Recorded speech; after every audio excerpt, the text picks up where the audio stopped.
Okay, cool. So, I guess this is where we start talking about stuff. Do we say who we are? And yeah, I think all we do the things? same intro thing. Okay. Hi, everybody. My name is Bobby Royston. I'm Hope Lowery. You do it again. We can't do this right, can we? You should not introduce me every time. Okay, do you want to do it this time? No. Why don't you start? No. I started the last two times. Okay. Hi, everybody. Hi, everybody. I am Bobby Royston. I'm Hope Lowery. There we go. And we are the hosts of,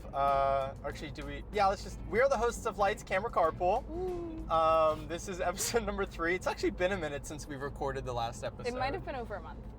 When we recorded the last one, I hadn't even started casting yet. No, you hadn't. So it's definitely over a month. It's been definitely over a month. Why has it been over a month, Hope? What's been going on? Why don't we hang out anymore? Well, I've been in tech. Okay. What is tech for those that don't know? Tech is like when you're in a play and you're done with the acting part, basically. This is a horrible description. You do the rehearsal process, which is like usually in a different room. And then tech, you go to the theater and you tech the show. So you figure out the lights and the sound and we have projections. The projections, yeah. So before we digress anymore, because this happened last episode, we talked about nothing to do with the actual because we talked about other stuff for the whole time. Yeah, we talked about other stuff for the first like 15 to 20 minutes of the podcast that had nothing to do with process. So before we do that. Sorry, continue. That car was pink. So before we get any further, this episode is going to be about balancing work and life. How are we beginning to learn how to do that as we sort of exit college and enter the real world? Can I ask, do either of us have a 9 to 5? No, but we've both worked other jobs. I have. Oh. So, I mean, now you have a job now. I have a job now. Well done. Yeah. Good for you. Thank you. So, work-life creative balance. You're a very busy gal. I am. Which we established in the last episode when I said you're a busy gal. Yes. And how is everything going over there and over in theater and performance? I know it's busy, and I'm asking because we're also beginning to enter the real world, leaving, as we're seniors. And how are you feeling about all that? How's it going? I think I had like 2 crash outs last week over this. Like I think I'm very much struggling to feel like I'm still doing things I like. Sure. Like a lot. It's just like, I think the passion of beginning a project is awesome. Right. And then 3 weeks into each of the projects I was so passionate about 3 weeks ago, I've started to lose it, and then I'm just drowned in work. Do you think that's because of burnout? Yeah, no, that's the word. That's the word that I'm looking for. Yeah, burnout. Now, I kind of have begun to have a similar experience where it's just like stacking things on and on and on and on and on, and it becomes like, it feels like it's next to impossible to manage. Yeah. So, I don't know. I've begun to think about ways I could probably better manage all of the things that I'm doing. One of the sort of the fun facts about Hope and I is, so the Theater and Performance Union, or the Theater and Performance Program at Purchase and the film program at Purchase both have student-led unions that sort of advocate for the students and what the student body's interests are. We coordinate with faculty, we organize events, that sort of thing. The film union has existed for... It feels important to say that both of us each run those unions. Oh, did I not get to that part? No. No. Yeah. We each run those. Uh-huh. You don't have an official title, but you run nobody it. does, but I'm the one with the Instagram and the email and the I have everything. an official title. Yeah. You are the coordinator? Yes. Yeah. Yes. Yeah. You actually got it right. None of the sophomores can get it right. Well, they never. Well, you made a whole stink about how you're not the president anymore, which is important. I'm not saying it wasn't, but yeah. Yeah. The film union has existed for quite a while, I believe 30 years. Right. The Theater and Performance Union has existed for... less than a semester. Yeah, about 30 seconds. Yeah. And you created it. And I guess my question is like, how has been doing that? Like, because for me, it's like, God, like now I have meetings like every day and it's like constant. And it's like, this isn't for my degree, Yeah. but I feel very passionately about it.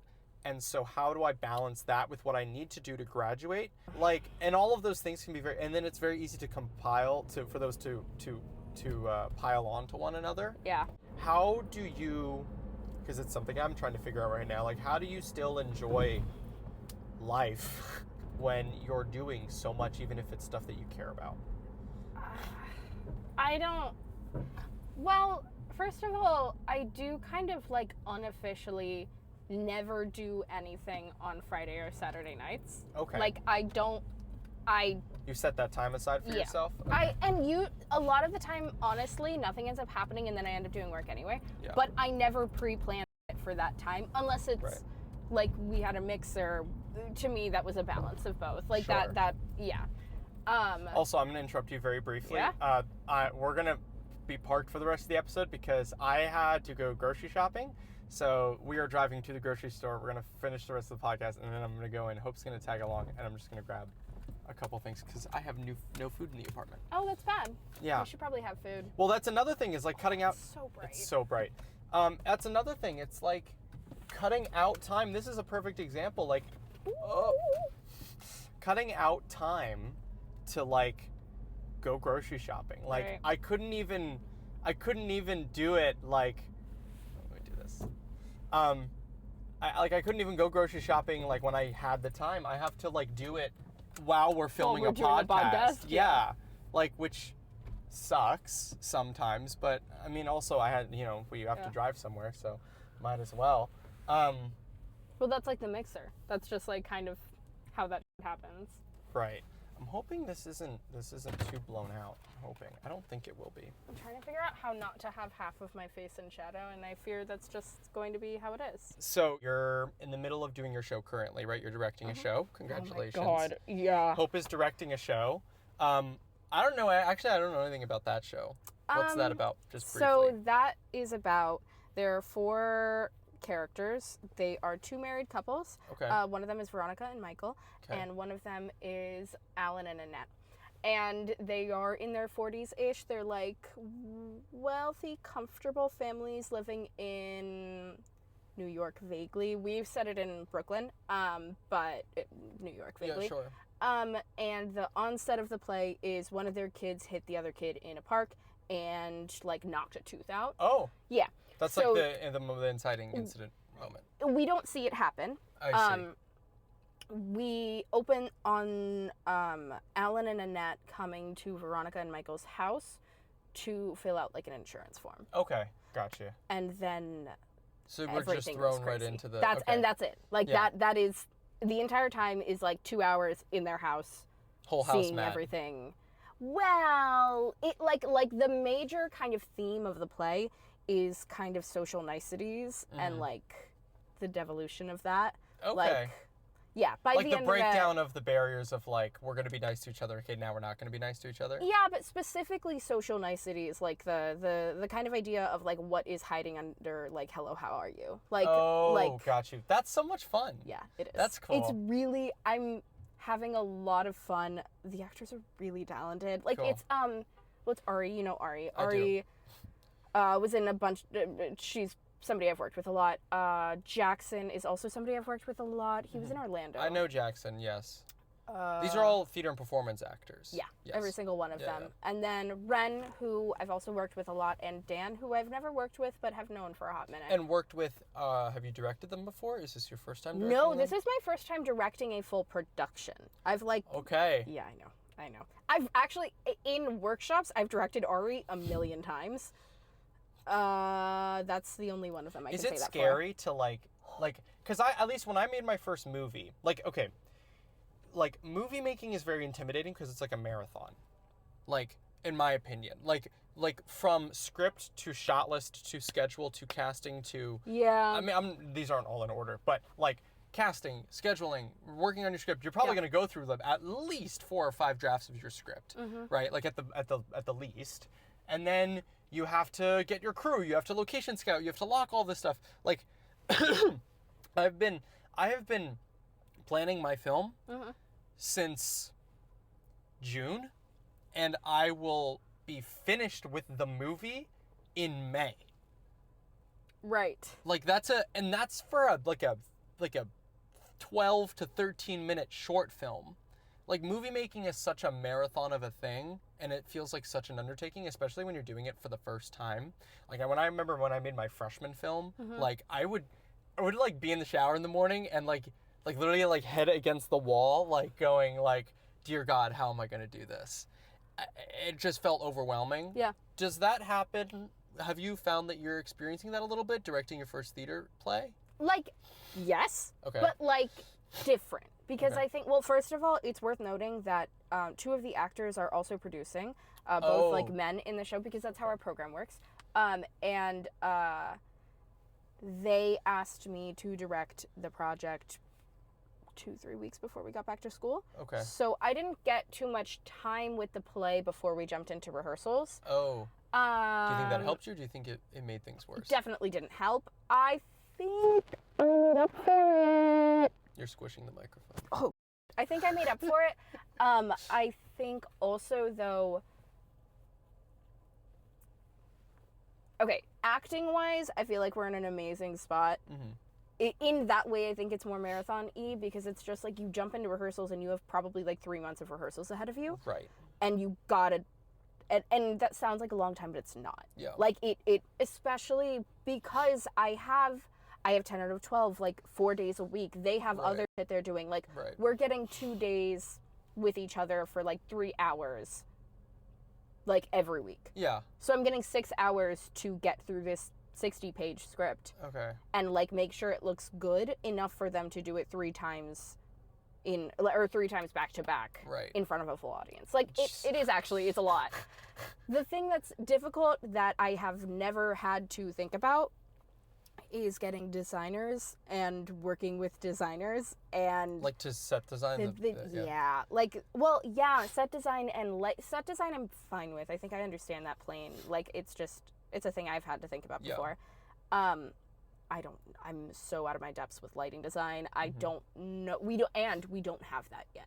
We don't have a lighting designer. We don't have a sound designer. We have an Indiegogo as of like 2 weeks ago. I saw that. I reposted it. Yeah, and Yeah. it's doing really well. Good. We got $500 in like a day. Good. Yeah. That's so interesting because there's sort of a running joke within like a lot of indie filmmakers that I know where you put up like a GoFundMe or an Indiegogo and like people who you know who might have some money will donate, but that's about it. Yeah. Well, I mean, the drag one went up over the summer, and we made $100 out of that over Right. like the 2 months that it was Right. up. So Yeah, it is. It's It still, helps I think, if worth your actors doing. have, Yeah. you know, Money. that's the best part of it. Yeah. Yeah. I don't. So does it feel like? Do you ever have moments where you're like, you just feel like, oh my God, I'm like have to put this entire thing together? I have been having that moment every single minute that I'm not in rehearsal. And how do you get out of that moment? My current solution has been having people I trust to come into rehearsals and watch it and either affirm that it's good or tell me how to fix it. Honestly, yes. Yeah. That makes so much sense because since this is how long it's been since we've recorded an episode. So last time we recorded, we hadn't started auditions yet for my film. Mm-hmm. We've now done all the auditions pretty much. There's only one chemistry read that's coming back. Yeah, but all the initial auditions are All the over. initial auditions are done. Yeah. And it was so helpful and so useful to have. So I had Hope in the room who basically did like line reads, but it was really fun because in auditions prior I've done line reads like I'll bring like a producer in who's like a filmmaker, and like the actor doesn't get a lot from that. Where you were able to like there was a scene that was happening that you were able to give them something to receive and all that sort of thing. It was also really nice because I could be in that room and it could give direction, and then I could talk about how I felt the audition went, and then I could get sort of critique from you. Yeah. And we could talk about it, which was, I don't know, there was something Is that comfortable. not something that normally happens when you have a producer in the room? Yes, except that I know that like it's very much like oriented to like you in particular, at least in like each person has this person for them. Like I think in Ty, who is the chief, or we just moved positions. Ooh. Ty is now the executive creative director of Multiflix, and so he's producing my film, I'm producing his film. But Mike Warren, who's another filmmaker that lives with us, is also producing Ty's film. Mike has been much more involved in the casting process than I have been. In Ty's film. Ah, okay. So like Mike has been Ty's guy, Mike is in all of those auditions, giving Ty feedback and notes on how he's feeling about how everything's going. There's just something really nice about having one person. Like a sounding board. Like a sounding board. Because it's a little bit like, hold my hand while I go do this scary thing. Yeah. That I think helps. And you just reminded me of that. And it's hard, I think, when you're thinking it's falling apart every second of the day, that is the angle you're coming into, like, creatively thinking about it. And it's nice to have somebody who, honestly, who it doesn't matter as much, but, like, is invested because you're invested. Yeah. Like, that, I mean, I texted the director who did Mackers and is Macbeth and is currently doing 10 out of 12. He's coming into a rehearsal and I'm going to ask him for critiques and I'm going to ask my girlfriend for critiques, and it doesn't matter to them like it matters to me, and that's important. Yeah. That makes sense, because when we did a workshop last spring, you were directing a scene for the high school students. Yeah. When you're on set doing the thing and you're directing, and like you have to make a bajillion decisions. Yeah. Like, I guess this is an interesting question. When you've never directed before, that was your first time directing any film thing ever. Yeah. Like the amount of decisions you have to make is insane, and it's enormous, and everyone's looking to you to, how were you able to at the very least give off the impression of calm and understanding? Because you did, even though maybe you weren't feeling that. No. How did you keep things together? First of all, part of it is that I didn't think that's what I was giving off. Right. At all. What did you think you were giving off? I thought I looked incredibly unprepared. Okay. And I think the whole time I was also part of it. Which I feel like that's universal though. Like I feel unprepared when I go into things. Yeah, but I don't want people to clock that. Like, right. I don't want to come off as that. I also think though that part of it was that it was students. We were working with students. I wanted them to, like, not feel like they had to make up for the fact that I didn't know what I was doing, so that they would have the space to ask questions. Right. That was important to that. I don't think that that's how I'd act on, like, a legitimate set. How do you think you'd act on a legitimate set, then? I think I'd be much more frazzled and, like, openly. Yeah. Okay. But that's how I am when I'm directing, like, theater. Interesting. You allow yourself to be a little... Yeah, because honestly... I work really hard to keep it all together. I think that actors, and this may not be true of film, honestly, because the director in film is responsible for, like, so much more. In a rehearsal room, the director, like, falling down a peg is really important to me as an actor, and I think a lot of other actors. They should seem intelligent, but slightly less than competent. Like, that... Interesting. That's so weird. That's not at all true in film. That's not at all true. I wonder, though, I want to talk to somebody who, like, film acting is their thing, because I know for, like, the tech people you're working with, that wouldn't make any sense. Sure. But for the why am I still wearing my seatbelt? For the actors, it might, because I think it's really important to... You can't play if you're trying to impress. Those things cannot coexist. Sure. Like, they could a little bit. Yes, I hear you. Yeah. But, like, it's important to give your actors space to play, like it was important to give the students space to ask questions. Like, it just... Right. So you don't want to be intimidating. And I think it's easy to come off intimidating if you're trying to keep it together. I see. Okay, that makes sense. Yeah. So what did you do in a way that to like, not act completely frazzled and... make all the decisions, because you also were thrown into it kind of last minute. Yeah, entirely last minute. I think, honestly... Because I think you did a good job, is my point. I think you handled it well. I'm curious. I was thinking about Ty on Trust a lot. Okay. Because What? Ty Rickman, who directed Trust, which was a movie that... It was my first time on a set. That was your first movie ever? Yeah. Yeah. And... Was it my first time on a... Yeah, that was my first time on a set, ever. Yeah. And... I feel like I remember hearing afterwards that a lot of it was going wrong. And when I was on set, I didn't know that at all. Yeah. So I think just kind of the energy that he had of letting people figure things out was what I was trying to do. Because if you know what you're doing, then you expect that other people know what they're doing. So you let them do it. Right. And like, I think that the letting go was important. And also sometimes if I really had a question, I would just ask you. Sure. Like, yeah. It was helpful to have me there. Yeah. Yeah, that was. But I feel like most that's of why it. you have like a producer on set or a producer and AD. There have definitely been times on film sets where I am like panicking, and having a producer or an AD that I can go to go, hey, I'm totally freaking out. I don't know what to do. Like I need a moment. There have been times on another shoot that we did just recently for Multiflix where the director, she had to like step out of the apartment where we were shooting to like take some breaths. Because not that anything was going like remarkably wrong, but that just like it's an intense thing to do, especially, you know, you pointed out something that I didn't really know about filmmaking because it's the only thing I know, which is that you have to make decisions about everything. Yeah. Where in theater, you can kind of leave some stuff up to the imagination. Yeah. And there is less, you have, okay, hold on.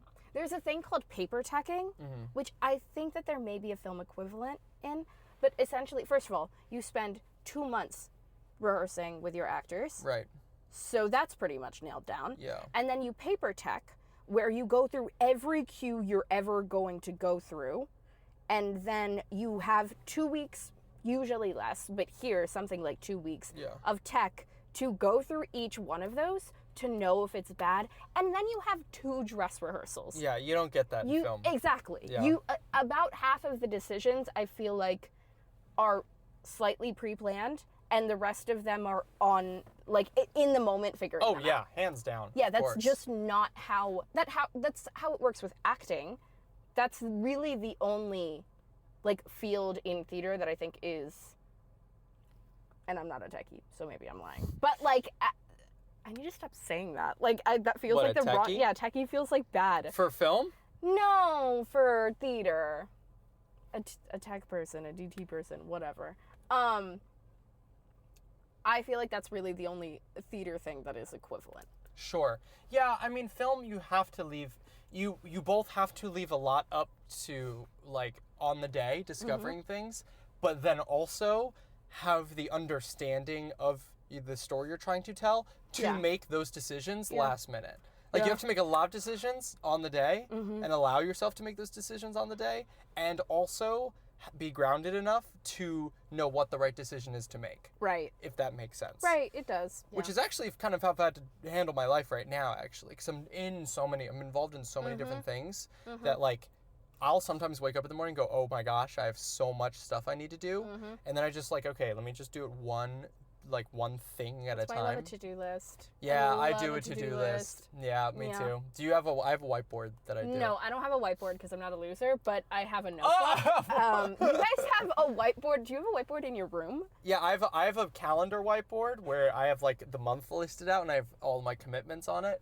And then I have a smaller whiteboard that it just sits and I could pick it up and I just write down the things I need to get done in my day. And it's so nice because I could erase it after it's done, and it like feels awesome. I get like that dopamine hit of like I did the thing. I have a notebook that I cross out things in because I like That's crossing. the same thing. And I use Why my is phone. notebook less losery?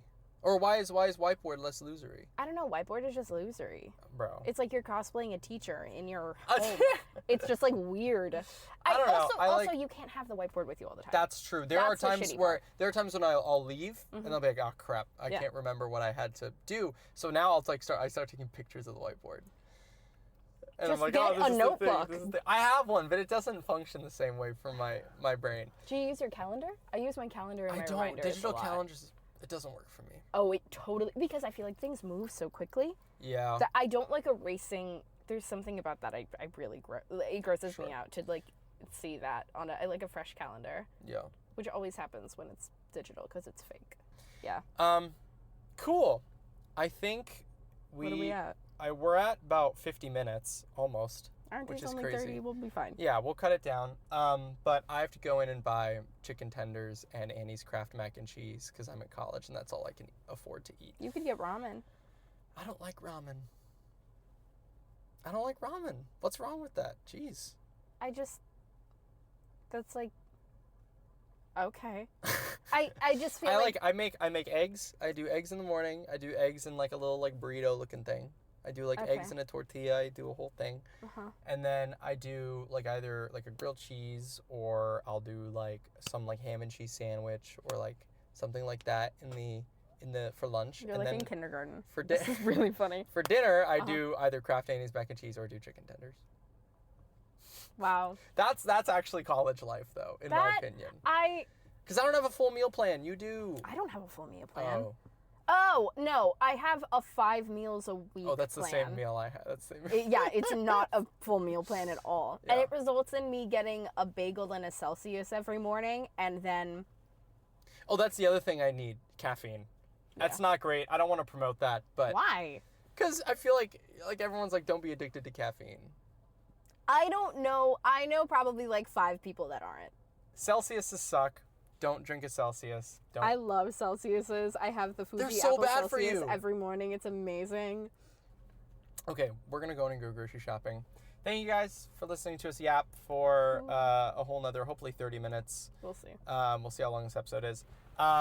We didn't have a guest on this episode, which is what I said we would do last episode. Well, don't say that. But Maybe there's we'll a time scheduling. it so it's like later. No, I think this is going to come out first. Okay. Well. So we're going to do it. There is a scheduling mix-up, whatever. We are going to, the next episode, we'll have a guest on. Both of them are very accomplished filmmakers, in my opinion. And so I'm really excited to like loop them into some of these conversations and get their perspectives on it. But until then, guys, thank y'all for listening. We appreciate your time, as always. And I guess we will see you guys in 2 weeks. Yeah. Bye, guys. Cool. Sweet. Great. All right, let's That go. was fun. That was a good. good convo.